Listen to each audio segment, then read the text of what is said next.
Hey, can you hear me? Yes, I can hear you. Yeah, How you just doing now. today? I'm all right. How about yourself? I'm okay. I'm okay. Happy New Year's. Happy New Year's to you too. Okay. So let's go ahead and get the interview up. So tell everybody your name.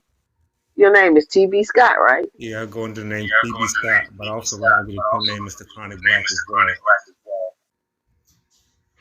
Okay, so for those just discovering you, who is TB Scott outside of being an author? And he is an author, y'all. He has his author, he has books. Just a regular person, husband, father, just a regular person. I used to do just regular things. Yeah. 53 from Philly. I like to keep things low profile. So, Mhm. I don't do too much. Just try to stay out of the way most of the time. Okay. Okay. So, what does the title "Petals and Scars" mean to you personally?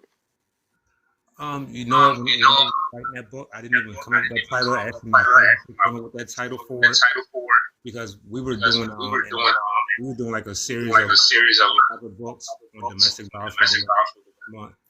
I was going to do one on lesbian belief and relationships, but she said someone was already doing that. I said, all right, I'll do one of them too. So she already sent me a script and what the title was going to be, and I just took it from there. Oh, so your publicist came up with the idea with the Yeah, title, and you just went with it. exactly, because someone else was going to do the one I wanted to do. So I said, all right, I'll do the one clean, since no one really talks about clean domestic violence. Yeah, I applaud you for that. We need more books like that. At what moment did you know this story had to be written? You know what? I just did a post a couple weeks on my Facebook. I said, I look at the past few books. I'm like, wow, I really became the domestic violence and trafficking guy because like my first book was called "Be I Own You," and that was looking at domestic violence from woman on man, and then it shows how it went from being a woman on man to man on a woman now. So I wanted to explore that, and I did another one called "Petal Silence." And that was like on domestic violence, but more like trafficking and with a bad family. So I was when they said they were going to do it, I'm like, hey, this is right up my alley. I can do that. Just give me a topic. That's not the lesbian one, but that's what they were doing that one. So I'll do the team one. I knew I was going to do it. I already did like two. Okay.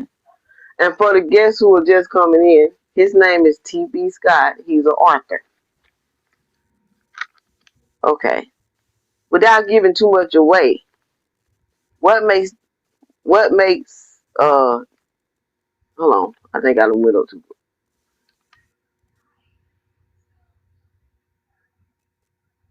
What makes your book unforgettable? I try to keep everything as close to real life as possible. Like if you ever like see the commercial, they always say EA in the game, it's in the game. My model's the same Yeah. way. If it happens in life, I'm gonna put it in my books. Okay. Yeah, I get that. So, who is the main character and what makes them unforgettable? The main character is a girl named Takara. She's 18. She's a senior in high school. Can you hear me good? Yeah, I hear you. Sometimes you go in and out, but I hear you. Okay. Well, Takara, she's the main character. She's 18. She's a senior in high school. Pretty good Okay. girl. No kids. Doesn't get in no trouble. Honor roll student. Um, she falls for the neighborhood. She falls for the high school football player on the team, and he. I have a book similar to that. Uh oh. Yeah. Uh oh. Yeah. Yeah, but so you already know. But she was in college though. But yeah, we Okay. we, we on the same road. I like it. And so what happens? So what happens? I'm talking about like I interrupt you a little bit. And I'm sorry for that. Oh no, Like, that's okay. you just like, And then she meets this. She knew him already, but no, we went to her neighborhood one day, walking, and they just. She doesn't get with him in a relationship. Wait a little bit. For the first week of school, so pretty much a couple. But she doesn't see his evil side. so he has an evil plot. Yeah, she doesn't see it right away. Everything's like Prince Charming. This is the guy. Yeah. She doesn't know that side of him yet. But she'll meet him soon. Yeah, see that's how it be like. Dude that's like seems so perfect be the main one with all the baggage. Exactly. Yeah, I get that. Okay, are the experiences in your book inspired by real life, imagination, or is it a mix of both? It's a little mixture of both. I mean, I know. I think as somebody that have been in these situations, so it's kind of like pulling from real trauma and also just imagine stuff that is imagined. This is no one's particular, but it's somebody's story. Yeah.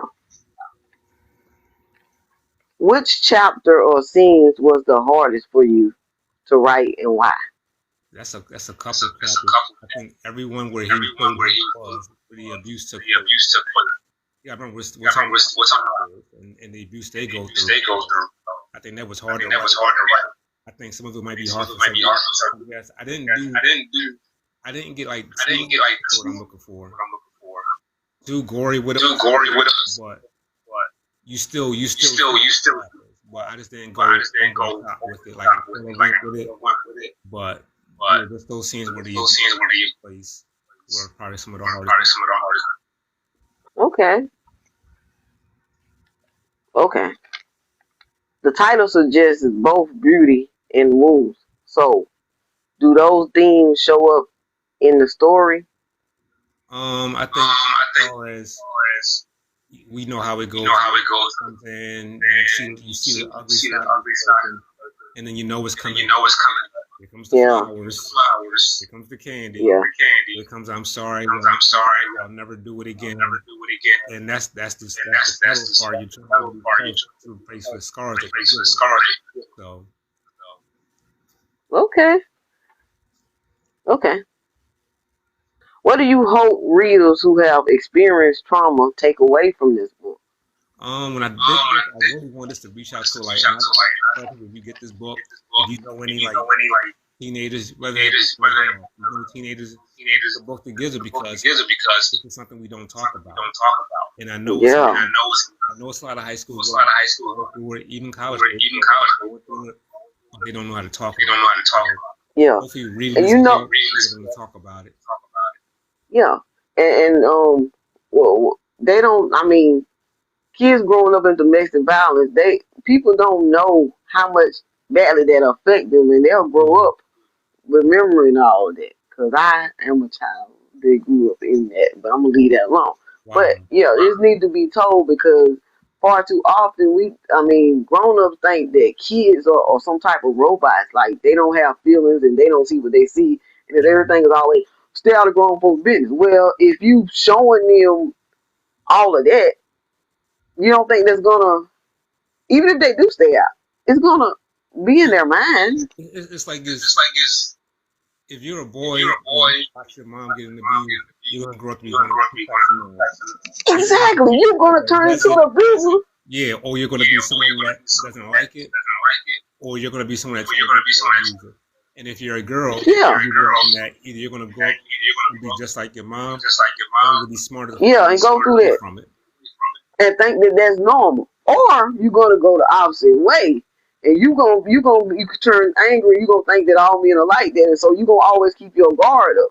Exactly. You gonna always be ready, and you can't have it. You can be with a good man, but that's instilled in your head. Mm-hmm. So you thinking eventually he probably turned into that. I told you about earlier on, I'll just say it. I Own You. That was the first one. The first domestic violence book was called Be I Own You. Be I Own You. Yeah. With the B.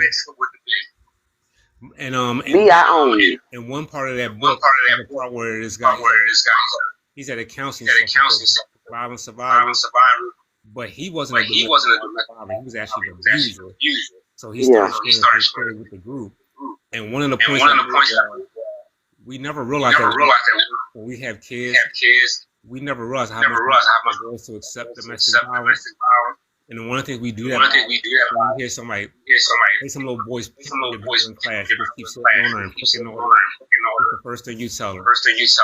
That's how boys show you. They don't know how to communicate. So when he's hitting on you, that's how he likes you. And we don't realize we're programmed to be a victim. Yeah. You're right. I applaud you for doing books like this because it feels good from a man's point of view to recognize this, because far too often when women go through this, they get gaslighted or they get blamed for the situation. Well, you should have chose better. Why didn't you choose something like we actually supposed to know? We like these men be like that like already, but they be hiding it. Yeah. So I'm glad you pointed that out in your book. You know, thank you. Thank you very much. I appreciate that. It's just hard getting people to read them though. Yeah, I get it. I go through that too. People don't like to read anymore, and to tell you the truth, they don't even like to watch movies no more. Everything all about tea and wine, which I like tea and wine. Yeah. You know. But I think a lot of books that get put like the one with the toxic relationship, the millionaire. If you're not really right, people drive into your book. Yeah. You're right. You gotta be the book like the books that we write, it has some drama in it. Yeah. You know. I think some people just kind of escape reality sometimes. Yeah. And some books maybe clear reality they don't want. I understand. I get it. Yeah. So I'm liking this. You know what I mean? You're on the same. I have a book similar to yours. Like my first book, The Misunderstood African American Female. That's a nonfiction book. You have that on your page? Huh? You have that on your page? Oh, it's on Amazon and all that. Okay, I'm gonna definitely check it out when it's on here. The Misunderstood African American Female. Now, this is my first book, so I put a lot of mistakes in there. But then people who have read it are like, yeah, I get it. You know. You know what mistake? Because sometimes everybody's not a good. Everybody's not a good. You know, but it got some mistakes. As long as it don't take away from the story. No, it shouldn't take away from the story. It shouldn't. And then I have a second story similar to yours. Okay. That's when you some of the one he was in college. Huh? Is that the one you was talking about? The one you was talking about in college? Oh yeah. She had graduated with the college, but it's the opposite because she was with a dude who had a sex addiction, and so he cheated a lot. But this the best friend that she befriended in college was supposed to be Prince Charming, but he had his own issues. So in my book, I shows how domestic violence damaged him as a dude, and who he became, because he used to watch his mama get beat up, and he used to get beat up by his dad. Wow. Now it's a 2-parent household.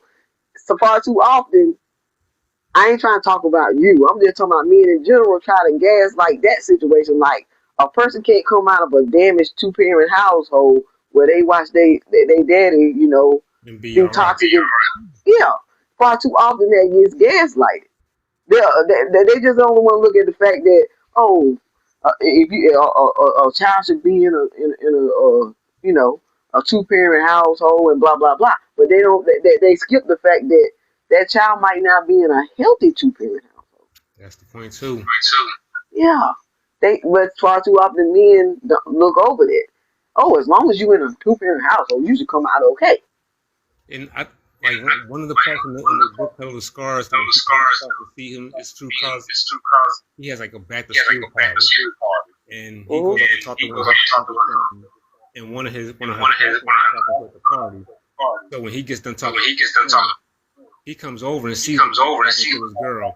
And next chapter 3 is called The Gemini Effect. Yeah. Chapter 3 is called what? The Gemini Effect. Oh Lord. From Prince Charming to this monster. All because she was having a conversation. Yeah.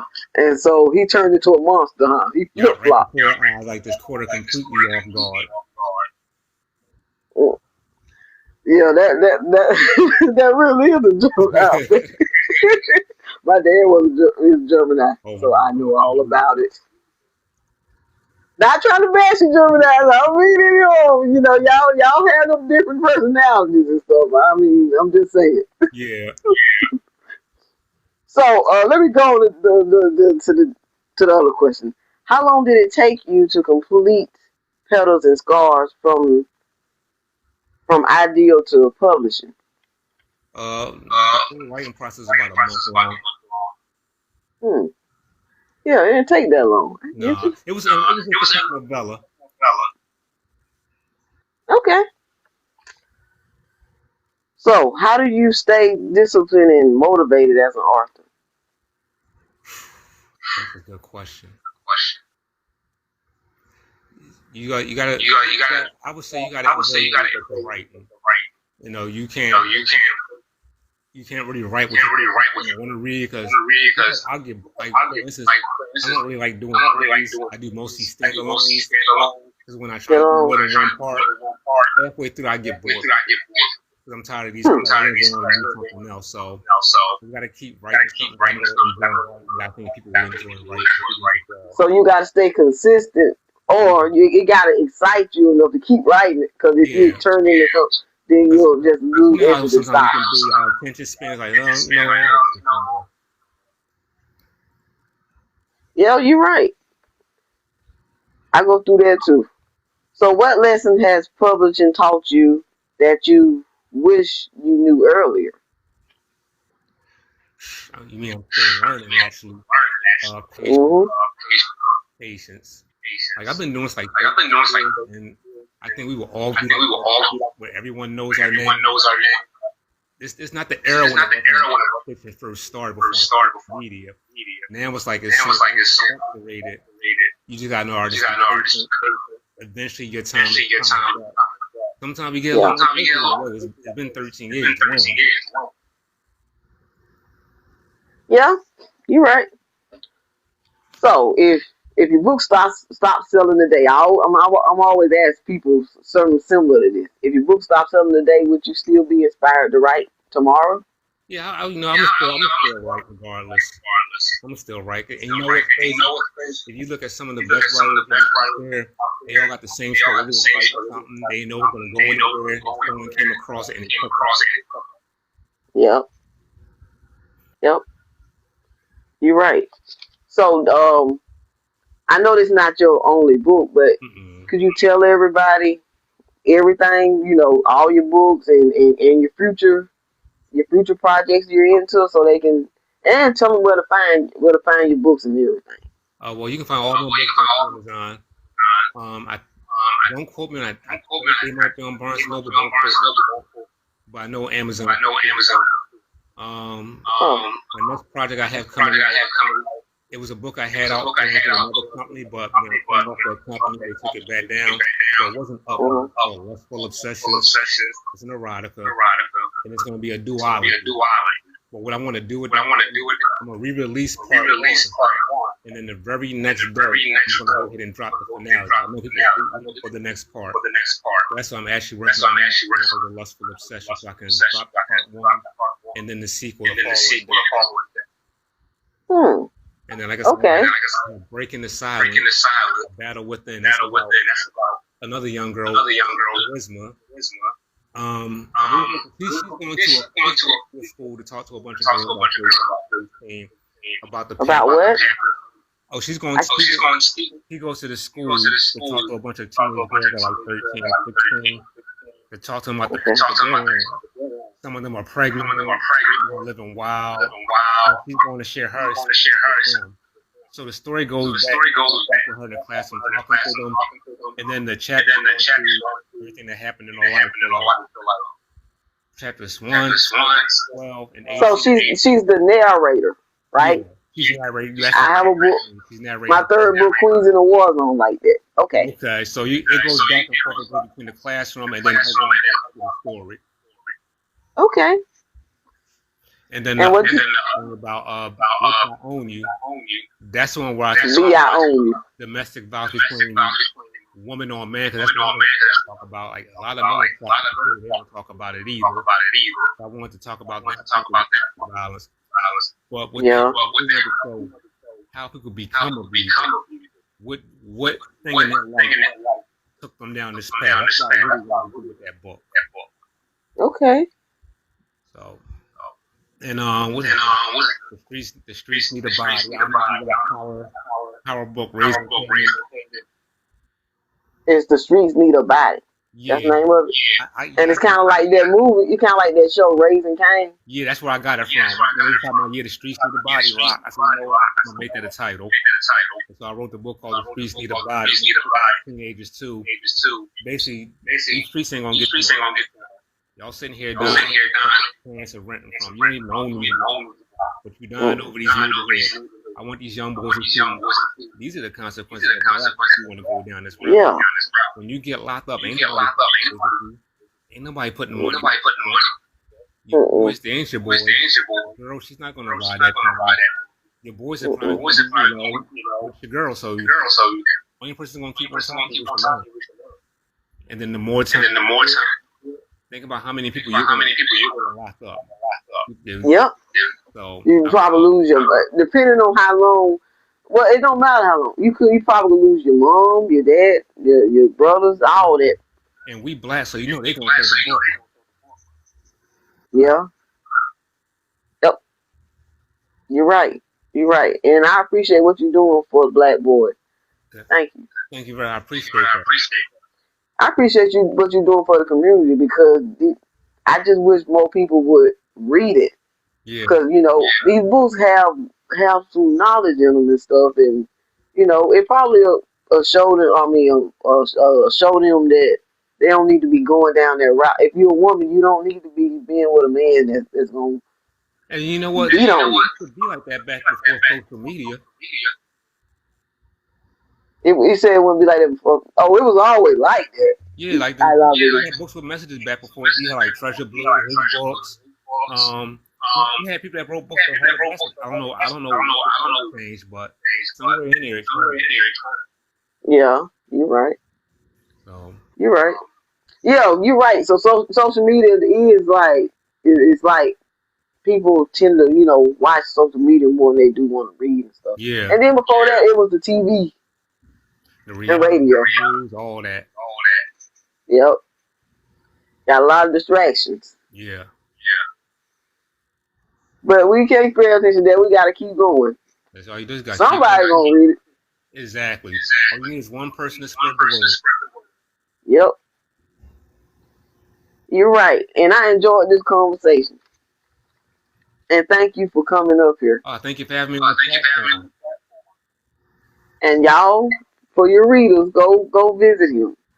Do you have a link on your page on Facebook where they can go find your books? Yeah, I already had the link up on my page. They can go on my page and go down there. And I got a link for all that. Okay, and your name is TB Scott on your Facebook. Yes, T.B. Scott. And he on here too, and you see his name, TB Scott. Mm-hmm. Are you on Instagram or? No, on Instagram, but I don't be on there as much. I don't really get on Instagram, but I am on this. Okay. Well, y'all go find them and show them some love and give them support, especially if you have black boys. You definitely give support. Black boys and black girls. Yeah, I enjoyed this, and thank you for coming up. Once again, thank you for having me. Y'all go find this book and support them and read them. Thank you very much. All right. And thank you. All right. Have a nice day and Happy New Year. Same to you. And Happy New Year to y'all. Happy New Year to y'all too. Happy New Year, y'all. Let's get to work. Let's do great things in the next year of 2026. Yeah. All right.